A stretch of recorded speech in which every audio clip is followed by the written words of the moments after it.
Cable 10, Aurora, Illinois Community Access Channel. Let's get weird, buddy. Let's get weird. Your life is your own, Carol. Guys, We're here for you, Carol. where are we? Well, if there's a bright center to the universe, you're on the planet that it's farthest from. Welcome to the Outer Rim. Enjoy your stay. We're sorry we upset you, Carol. And apparently, you suck, Carol, as Bill says here in the chat. Welcome back, everybody, to the channel. This is Rob here. It's Smirking Gun Reviews. With me, as always, these days is Darren Jakes, or McCready, as he is tonight, because he got the... I got an awesome gift from a buddy here, and now he shall be my friend, and he shall sit on my shoulder and watch the show with us. He knows how to deal with aliens. Yeah, you know how hard it was not getting one for myself right now? See, I was like, it'd be real easy to put a second one in that cart. They deliver to any address. I was like, this isn't about you. The challenges of the holiday season. It's always like, well, but if you don't want that, I could take it too. Right? Right. If I saw that at somebody's house, I'd be like, I will buy that from you. How attached are you to that? No, it's awesome because I only have a couple of these little pop things. I never got into big collectors, but they all are very meaningful. It's like I've got a trio from Agents of S.H.I.E.L.D., I've got a Mr. Knight, and I've got a Chell from Portal, which is an excellent game for those who haven't played it. Okay. A Valve special. So it's like, you know, McCready is a perfect little addition to that group, and I'm so excited. Well, yeah, I try to whittle down like something specific that I know someone like that'll hit them where they live, like as far as like you like anybody can find, like you can find just about anything. I try to find that diamond in the rough, right? Not even that, just that, like my imagination just tries to go to the furthest thing of what I know about somebody and then find that thing that I just know is like, that's them. They see this, they're going to be like, but you don't see everything everywhere, so you have to look. But we're way not even near the topic right now. Yeah, sorry, 3 minutes in just talking Christmas. No, and that's fine. Yeah, this is welcome up. back to the channel. This is how it goes at Smirking Gun. Every single day we can talk about whatever we want, whenever we want. Bill Casey joining us in the chat. You don't understand. Funko Pops want to be us. They do. It's like a Five Nights at Freddy's thing, right? That is so true. Yes. Oh my God. You know that there's probably going to be something along those lines too. I heard something like Funko Pops was going bankrupt or was in severe financial distress, which I don't understand, but you know. Well, when you probably mass produce some lines for things that no one buys. I mean, can you imagine the piles like the ET video game, the Atari video game? Oh God, yeah. On that landfill. Can you imagine how many Funko Pops are just under the ground, like just somewhere in a landfill? Just the Mortal Engines line of Funko Pops, which you can still find like in the back of the Rite Aid or CVS, your local pharmacy store somewhere. Hey, well, get them while you know. Like, look, I think they're fun. I do think it's just been like if you go to a con, it's massive. Oh yeah, and there are people buying them all over the place. So yeah, I don't know. You know, again, they're like Beanie Babies. Everything's got a ceiling. Eventually, it pops up. Although I think Funkos the popularity of Funkos has risen, and it hasn't been like at least as far as I know, nobody, you know, saving these necessarily for like to find the most rare one. It's literally nostalgia bait, and we all keep falling for it because don't care. They're cool. Yeah. We're don't care. They will.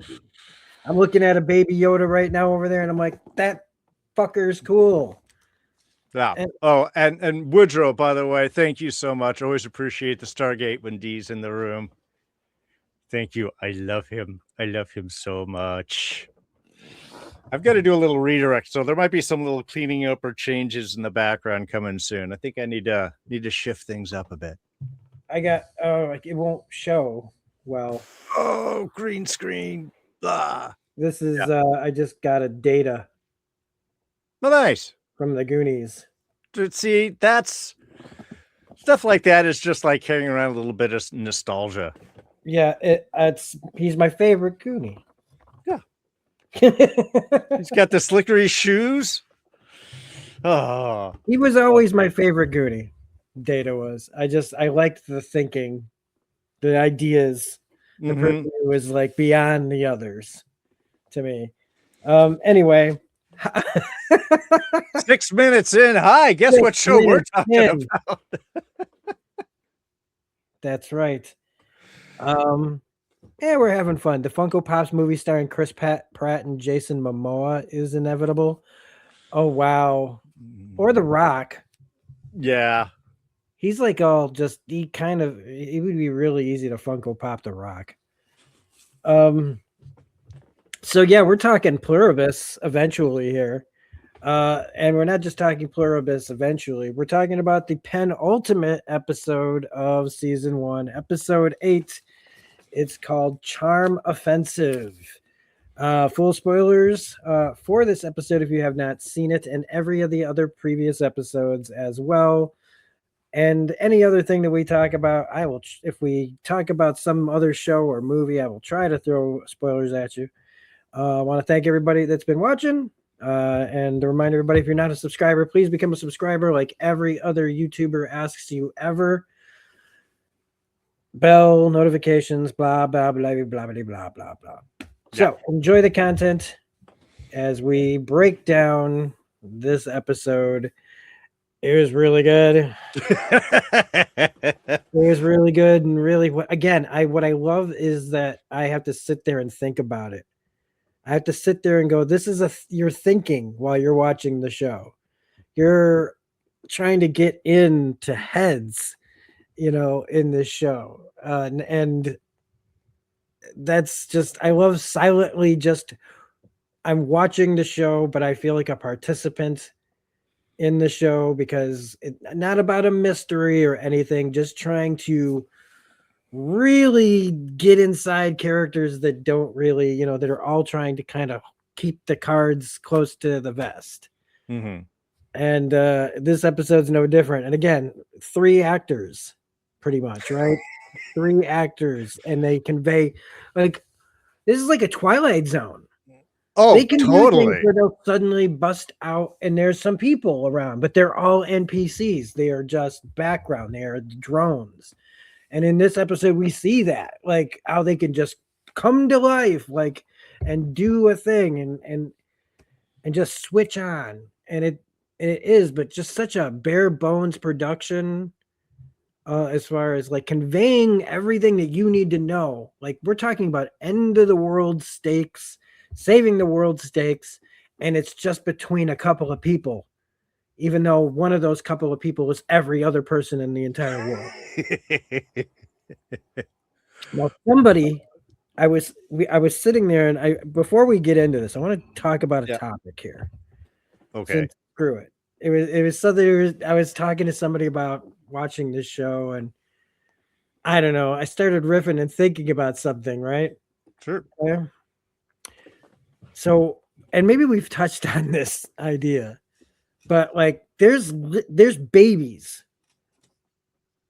Yeah. Right? There are babies. And we find out in this that there's, of course, people that were pregnant and had those babies.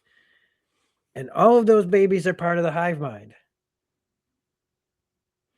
What can it be? What do you think it how I was just basically saying, how are those babies just not screaming 24/7 with everything that's in their head that they can't do anything about?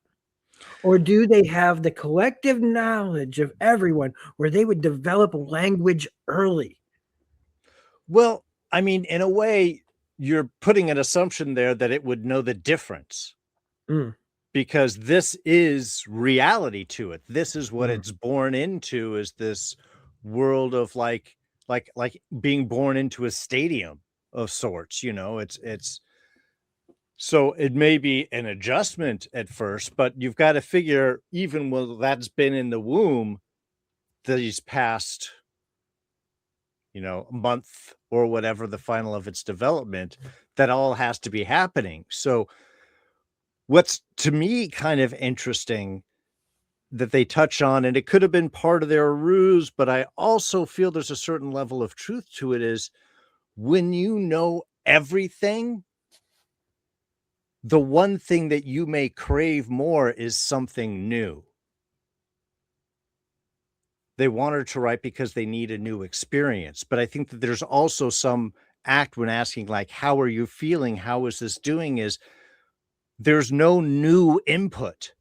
Everybody has to be reacting to the information the same that's in the thing. So I'm kind of wondering if babies are born have any identity of any sort, or it's just they become, I don't know, like a I wouldn't say a drone, but like a console, just like a networked connection to the hive mind in that sense. Is they have no actual identity to pull like anything somehow off of. maybe a booster to like the Wi-Fi signal.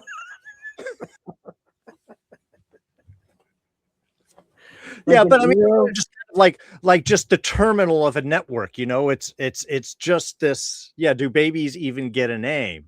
Bill, yes, wonderful. How I think we really start seeing into the limitations. While it is so amazing in one sense, there's the joy of life are the highs and the lows. It is the variety. It is the new. If suddenly you're every part in the world at the same time, what's the point of a vacation? What's the point of going anywhere? But it's just weird. Yeah. So I guess babies just sit there. The quietest babies of all time. They pop out going, I'm sorry, can I help you with this? I gotta just get some muscle coordination and I'll be right with you all. Then, right? Okay, because what we saw in this, because this episode really does let us in on the things we've been talking about, like where do they go? Yeah, what do they do? Like all that. This episode finally pulls the curtain back on a lot of that stuff. So and if that's all about efficiency, then and there is no property, and your baby is really not your baby, and no one is really anyone, then I would say that they probably have a place where they keep all the babies. And there's just like like they've probably got a hospital that's just hospitals that's just babies, and people working there around the clock making sure that the babies grow up or whatever, get everything they need. But what they don't give them probably, and they even probably have this where they even have a room where it's like, okay, it's your turn to hold the baby, blah blah blah blah, like where they give them like the mildest of, or maybe they don't even need that. Like human contact, I mean. Are these babies just literally could just be like pupa, like just waiting to be old enough for instructions? I mean, those are great. I would think that they'd have the collective access, knowing how much touch and connection and all of that is. So it might, instead of being just like room full of babies and cares, is room full of moms nursing their babies, holding and just doing that. Because again, they're just a body of billions now, and you can use that resource, to take care of that. You can commit to that resource in order to get new workers, clones, whatever. Yeah. It's how do you comfort a And everyone would know when the babies need to be changed. Yeah. Because everyone's the baby. So it's like, oh. It's just so the longer we get into this show and the more that we talk about it, there's so many what ifs. What or like what about does this? How does this? So anyway, another segue off into the weeds as we head back into a hospital in Panama where we got Manusos, who man, at this point, I've been really trying to figure out, like, I guess if he's under the impression that he's on borrowed time, like everyone, I can assume at this point, everyone in the entire world, they've told me that the whole world is them, and Right. 11 of us, or 12 of us, or 13 of us are not. Then I would think, and they've probably told him and the same kind of information that they've given Carol, which is, we're working on it. So, I mean, I get it if he feels like he's on borrowed time and that at any moment they could flip a switch somehow and turn him into one of them. Mm-hmm. I guess I understand that level of you won't even stay to be cared for because every second to him counts.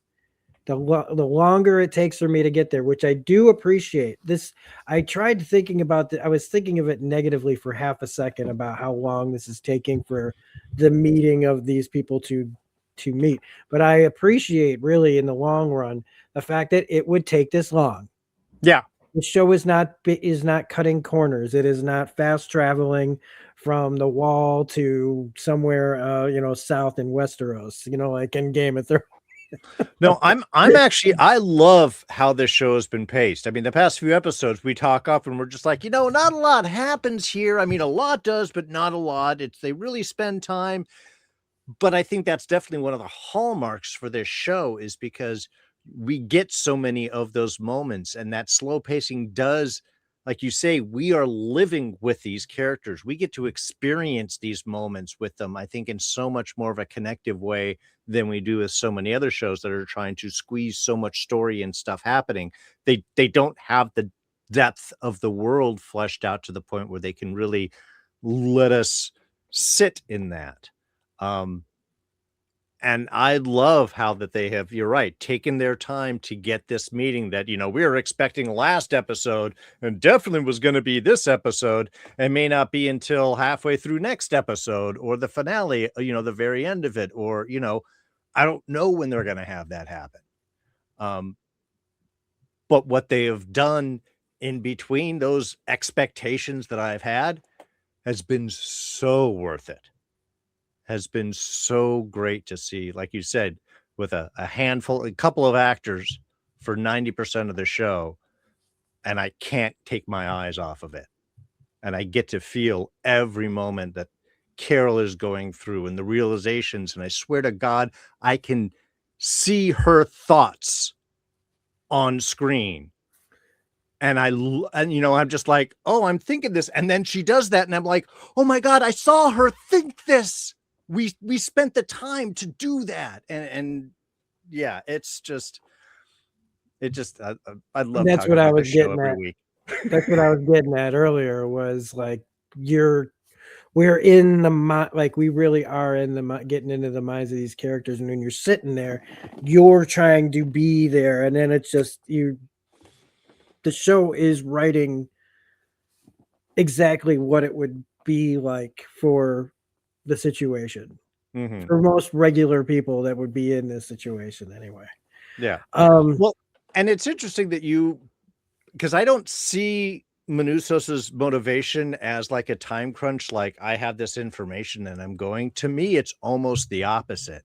To me, I've seen that he's pushed so much away that he doesn't want to talk or interact. He has no trust, and that's why he doesn't want to be there. He's like, everything's going to hell. I can't trust any one of these because they're all wrong. I don't know, demonic. I mean, his obsession with paying his own way and not being in debt or taking anything. It's, he's like McCready here. He's like, I know my humanity and I'm going to stand for that humanity no matter the temptations that they may lie at my feet. In fact, I think that makes him resistant to it so much. He's not going to be at the hospital because he doesn't trust them. They're going to stab, they're going to do anything, even if they haven't yet, they're going to tease me in, and I don't want to owe them, and they're wrong. And, to me, there's just so much of that anger driving him, which, again, is offset so nicely with Carol's much more conniving way of doing things, which I love. Yeah. And earlier in this episode, watching it, I was like, man, like if he shows up and it's like this, he's gonna consider her like an enemy. Like, he's gonna be like, I did all of this. I came up here to see you with the enemy, like, which I'm not 100% sure we're not gonna get some form of that, because of what we've been seeing here. Even though, and again, this is brilliant. We might as well just like talk about it, let the cat out of the goddamn bag instead of like messing around. But like Carol is playing a game with these people to get the information that she needs. Right? Yeah. It's all like, not all of this is an act, but this is a lot of manipulation and a lot of just false, friendliness and calmness, and it's more calculating, and that it's really convenient that she has a bunch of notes already on the wall for a book that she hasn't written, just in case anybody wants to call her out and say, well, what you said that you were working on something. Well, she already has it. So she could have busted that out. But it really was feeling like for a second that she was finally just accepting not necessarily her fate, but just that she does need people. Right. And that little bit is character growth in itself. So you could forgive the character for suddenly, wanting to be part of this. Not wanting to be a part of it, but not wanting to lose her connection. Because that, I think, is true. When she says, like, when she gets really emotional. Oh, to me, that's really the moment that you have there, is because both of those things are true at the same time, even though they are not compatible. She has realized, I need people, and I want this person with me, even if they're them. Having said that, I can't let this continue because it's going to destroy everyone. So even if I end up losing all of you, now that I have learned, like you said, that evolution, now that I have learned how important you are, now I've got to fight even harder because you're not people anymore. Really, you are a goal. You are, again, a virus. And I love, again, all of the ups and downs that she goes in with, from cheering to her going after this, to feeling that she was getting sucked in, to the realizing that not only is she doing a charm offensive against them, they're doing a charm offensive against her at the same time. And that she's honest about that needs and what she wants, but also honest, kind of like them, in that, look, but I'm going to try and stop you no matter what, right? We know we're both lying, even though we're also telling the truth. It's like why do you need trains? For food. No, it's not just for food, but food is part of it. I don't know. For me, I felt that was a way that Zosha could not lie, but also not tell the whole truth. And I think that's what a lot of what's going on through this episode. But I also think that Carol really is trying to pull the individual of Zosha out. Oh, yeah. That she is working on almost a cure or a way to break through. and if there's a way to break through it, because she's not a biologist, she's not, like nobody, or chemistry, or all the ways that this happened scientifically. She doesn't know any of this. But so I love that it's like analog. It's like having to get rid of your internet and just talking to somebody, like getting rid of all the hoopla of our lives to just get to the individual. And I do think I was a little like, why did they have to hook up? But I think that had to happen at the same time. Yeah. And not for like devious reasons, like Carol wanting to just screw it. She thinks this lady's hot, so whatever. But I do think that, like, if anything, maybe she can have an ally within, but not just that, but like she wants to save this person. Oh yeah. For sure. For whatever selfish reasons that is, she's chosen her. We know, like, the fact that she looks like the character originally from her book and all the romantic ways about this, but she's the first person, the main person that she's been around the whole time. And you would feel that connection when you have all those other things going on too. And I don't want to hope that she pulls it off, because it'll just make it even worse if and when she can't. But I really, really like the development and just how much of her hanging out with her is just for information gathering. But it's like, it feels like it's kind of like a mixed bag. Yeah.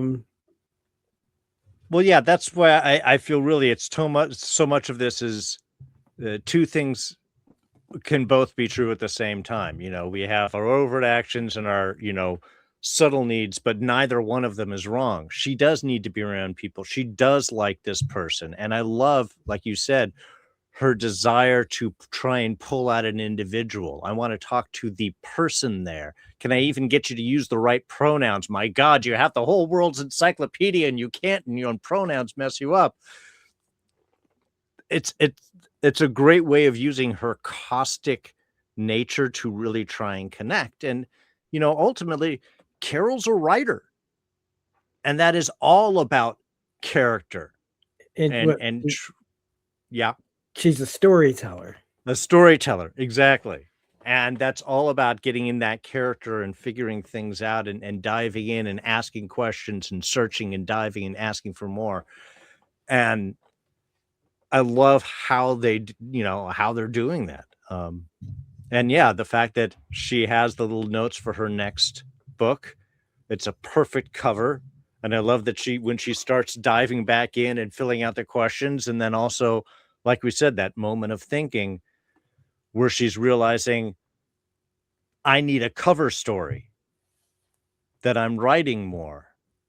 Now I'm going to have to do both things in order to keep this going up. And yet you get that moment where she's staring at the board and it's like, you see the wheels turn. She's like, wait a minute. No, but I got some ideas, actually. This would be, so again, she can do both things at the same time. And I really love seeing that strength coming from her, because she's got so much more confidence in what she is doing. And there's so much more honesty in it. And, it comes through with every scene, man. It's just, we need like every nomination for this show. I mean, yeah, when you have nothing left to lose, it's time to crack open that brain and just go, I'm by myself. How would I do this by myself if I had to? And I love how it all just develops. Again, the things that happen that are at little escalations of moments, not action, just moments that soften a person, that make a relationship. to earn trust back. So you do all these things and you smile and she's just, kind of wooing the world. Yeah. Trying to charm everyone. And the first big one, forget the game and everything, which I do love that conversation of what games to play and everything. All the lines are great. We'd be here all night just quoting everything, but when we go to like the convention center or whatever it is, and we just see everybody sleeping on the floor, it was like that. It was such a great moment to finally pay off of like the thing that I've been asking is, where do they go? What do they do? Where are they? We need to see these things. And they finally, it's like, again, this is a big thing of trust. Oh, yeah. Like, okay, we're going to show you. Will this make you happy? Will this make you feel better? To know where we are and to be together. And that's where I started thinking about other things too. I'm just like, Jesus, like where do these go? Where does this go then? Like, they're all just laying there. Everyone came back. And yet they all just still sleep on the floor because it's efficient. Oh, yeah. It's like, and they don't, there's no shame, there's no whatever. So I mean, there's just like probably just farting and all.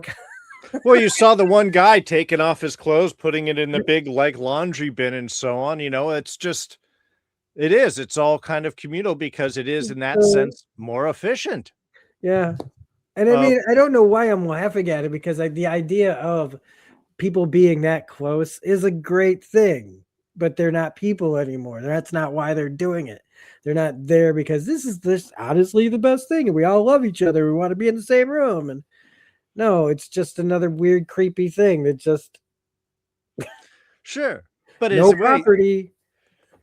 While this is, in a way, Carol opening up and trying to find information, this is also the hive doing its charm offensive against as well. Well, let's show you need people. Well, let's show you what the community is like and how safe it is and how nice we all are and how much this is all, it's very seductive. Here's a dog. Yeah. And the dog's just fine, but of course we take care of the dog because the dog wants to be here. How can you? The dog likes us. We can't be too bad. So yeah, her falling asleep there and having that was all very nice. Until she gets home and then writes, they eat people. Underline. Let's remember this. Let's not get sucked in. Like, I had a nice time. I had a really nice time too, all that. And it really did feel like really intimate, and like she kind of realizes, and like it's just, then we get the train scene, and again, it's all just feels so phony, like. But I do really love the line about the loneliest sound in the world, being a train horn. And it is kind of it's to warn. I mean, the basis of it, right, is to warn people of its coming. But I get that. It's just this mournful howl in the nights, just nobody. Yeah, just echoing, doppling into the background in the distance. Yeah. But here's where we get the thing about communication. So she starts to figure out a little bit here, which could be like, how do I figure out their communications? Maybe how to disrupt them. I don't know. Could be a frequency some radio guy was listening to. Yeah. That's this homeostatic communication, like breathing, and that they don't really understand everything. They just do it. Right. Just second nature to not have to just suddenly be a part of something and then have everything taken away. That's so creepy. Food distribution, though, that's like what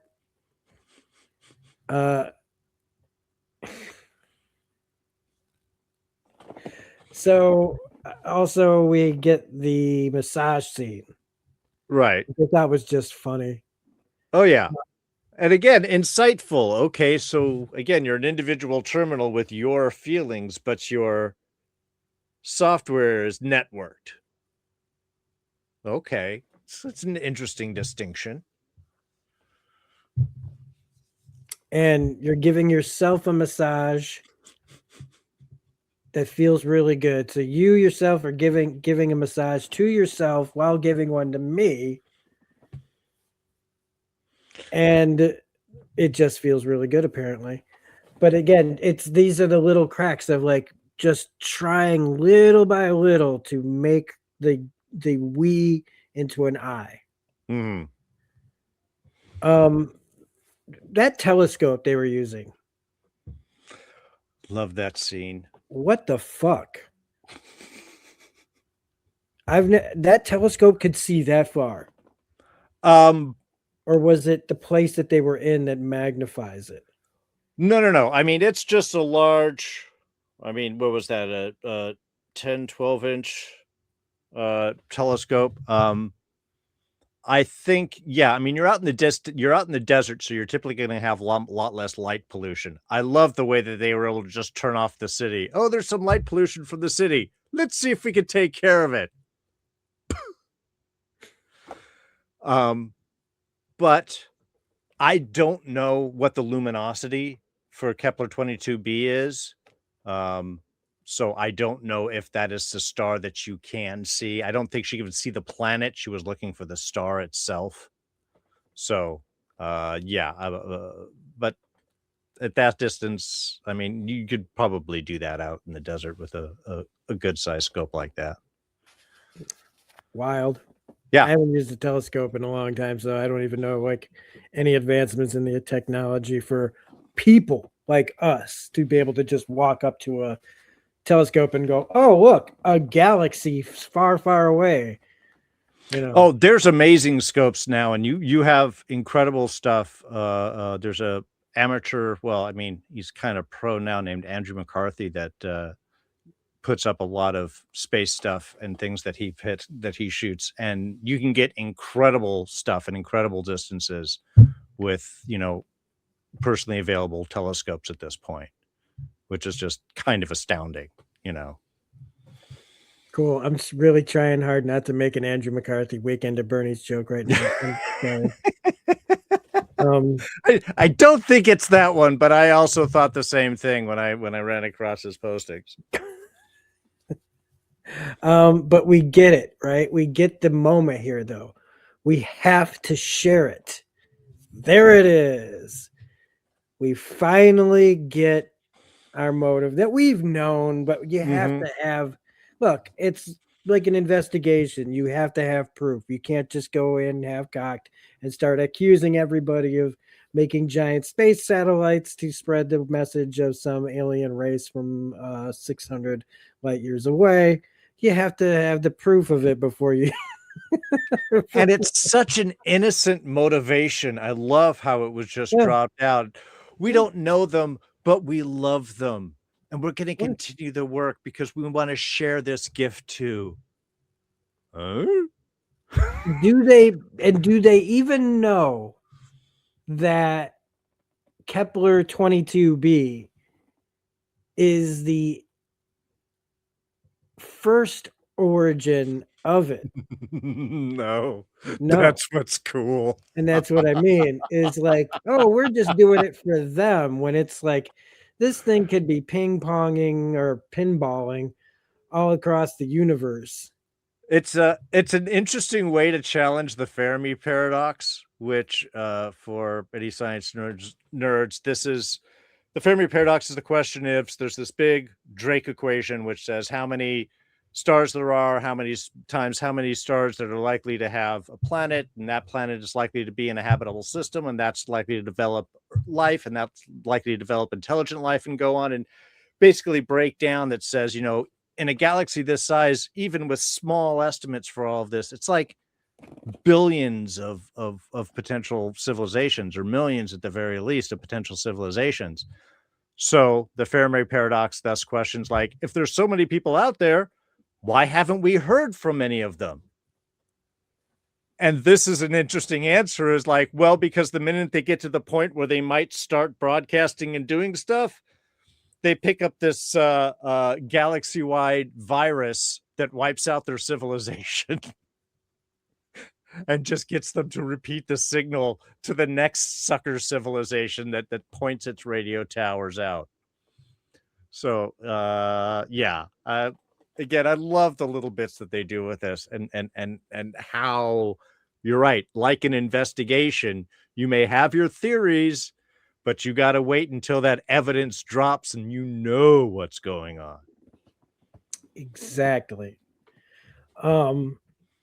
So now it's like a game back and forth of between the two of them, because they go to play croquet and she brings up muscle memory.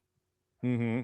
And then she deflects and she starts talking about I think she switches to the book questions. She dodges the query when she puts it in there, and then they just like, oh, maybe it's just because you suck or whatever. It's like, no, you almost got her, and then they deflect.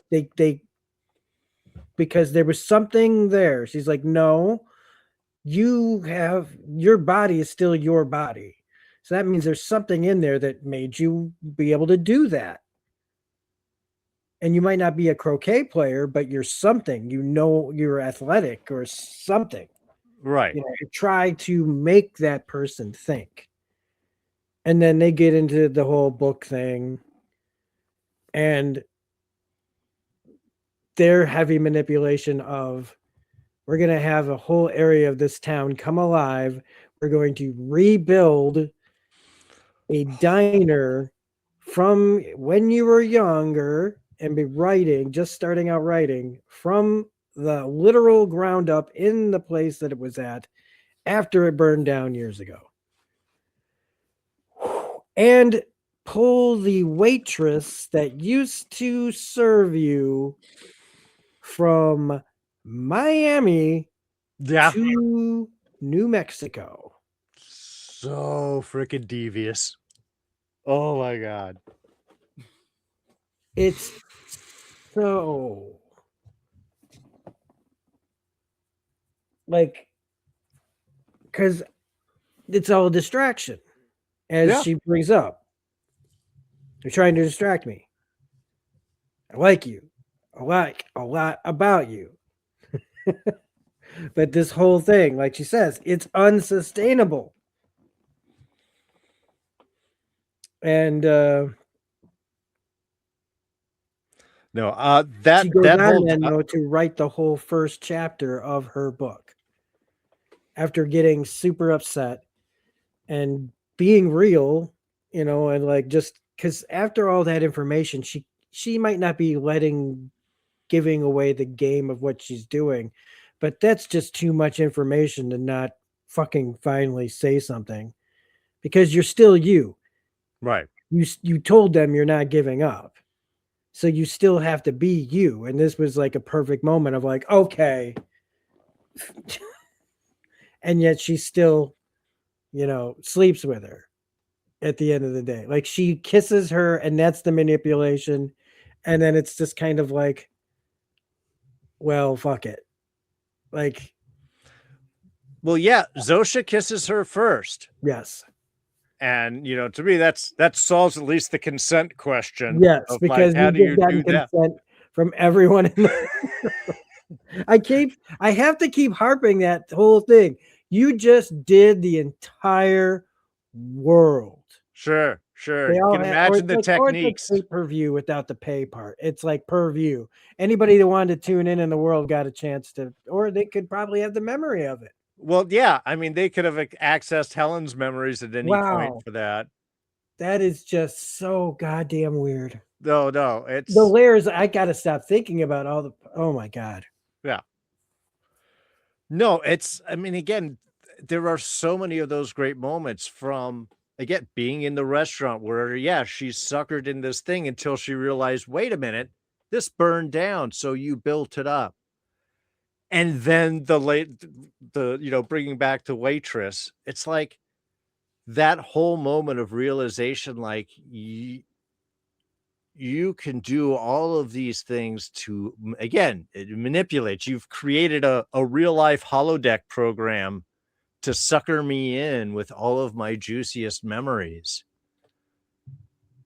And that she realizes at that point what it is that they're doing, the anger and resentment about it, the honesty in their exchange. And then, yeah, it's again, she is embracing all of herself at this point. If it is the end of the world, I'm going to write the damn book the way that I want it to. And they're going to eat it up because they want to see that too. And that's the perfect cover in order to continue to figure out what I need to do to stop them. And the fact that it's not until the end of this episode that she has any clue that anybody else might be wanting to do that too. Because she's never heard back from Manusos. She doesn't know that he's coming up. To her, in her mind, she's still all on her own. I love that beat too, when she just goes off for a second in her mind. Yeah, and like, part of me was like, oh, are they trying to shut down the individual connection? But it turns out it's just that she's getting news. Like but it is like a download, man. Yeah, it did feel like she was downloaded the information about Manusos, because maybe because she had been so much the individual that she was off. Mm-hmm. Like she wasn't getting all the information at the same time anymore. Because she had broken through. That moment between the two of them was like, she was her. Maybe she didn't even realize it. But then poof, enough time went by that everything came back. Mm-hmm. And the most important thing she had to say was, "You have a visitor." Yeah. And the fact that we did have that kind of time jump there of time that they had spent, and kind of like, what was it, like 12 days or something like that? Not a huge amount of time, but it's basically been now 2 months. It helps explain Manusos's ability to get the distance that he had. But you're right. It's like, oh, they had fallen into kind of a domestic relationship here, and it was all working out like two individuals. And you're right. Suddenly there had to be a catch up. It's like that there has been some work. And I think that's kind of I love that idea of Carol reaching in and grabbing the individual out of the collective. Is just, I don't know. I'm a romantic. I want to see it go that way, I guess. I'm trying not to develop any attachments to any of these people except for Carol. That's probably smart. Because I am okay. It's kind of the Walter White effect again of, I am totally with Carol. Right. And I don't even care what she does. After the fact, I will judge her accordingly, judge the character accordingly. But while it's going on, I am all in. I want Carol to do whatever Carol wants, whatever feels right for the character. As long as they keep that up, I do not care. And so whatever she does to Zosha or doesn't do to Zosha, I'm just like, I'm cool with it. Woodrow in the chat, hey man, great. I mean, I guess you're giving an example of, hey, distractions can be good. Yeah. Sometimes those are the right choices at the right time. Like, hey, they wanted you to feel better about a mistake they made. It sounds like they it worked. The energy that people put into things, that always makes the difference. Well, I think that just about covers it. Do you have anything special that you had in your back pocket that you wanted to talk about as far as this episode? No, I think we hit all of the bits. Again, I'm really excited to see where they're going, at what point they're going to choose to leave this. I mean, obviously, I'm already way sold into season 2, and I'm just upset that it's something we're going to have to wait for. But I'm really excited with what the finale that they are presenting for us, and the fact that Carol is still smart and working her way to solve the problem was my favorite scene. My most favorite scene, I think, in the whole episode was that. Yeah, I love a good whiteboard scene. Yeah. It's been a while since House. So but yeah, so next week it's Christmas. Mm-hmm. I don't know how, because this is how we just talk, folks. We're kind of talking to everybody that's wanting to know when we'd be doing the next one, because we're also talking Fallout. If you haven't seen our Fallout Season 2 Episode 1 video that's on the channel, we will be doing Fallout next Saturday. Right. So we should be here. It's the 26th, so we should be fine for next Friday for here, and then Fallout on Saturday. Yeah. Because Pluribus will be dropping for sure Wednesday this coming week. Okay. So it'll be a couple of days later before we stream, because everybody's doing stuff for the holidays. And they're dropping this episode early because it would normally come on Honestly, isn't it supposed to come out today? Isn't Friday the actual day it's supposed to drop? But for some reason, they do drop Fridays, but it is 12:01 p.m. Greenwich Mean Time, which is in London. So we're several hours before that, so we get it Thursday night. So yeah, they're going to be dropping it, I guess.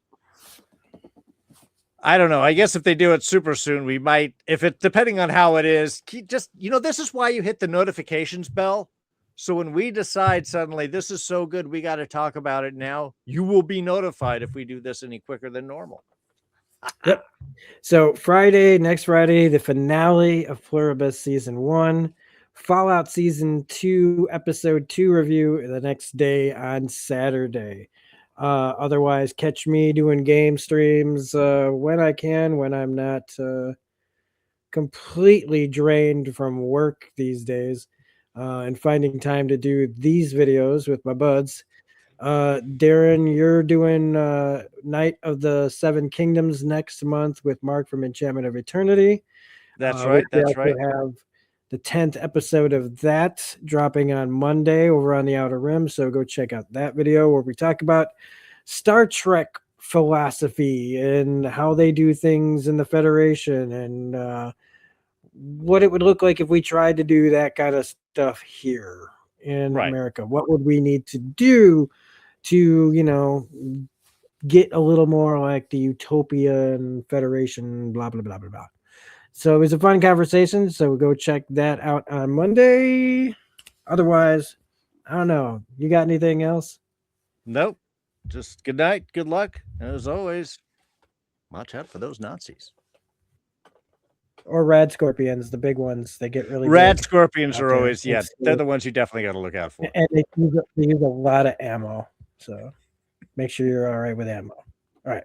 Bye. Ba-ba-ba-bum. Ba-bum-bum-bum. Bum-bum-bum-bum. Bum-bum-bum-bum. Bum-bum-bum-bum. Ba-ba-ba-bum.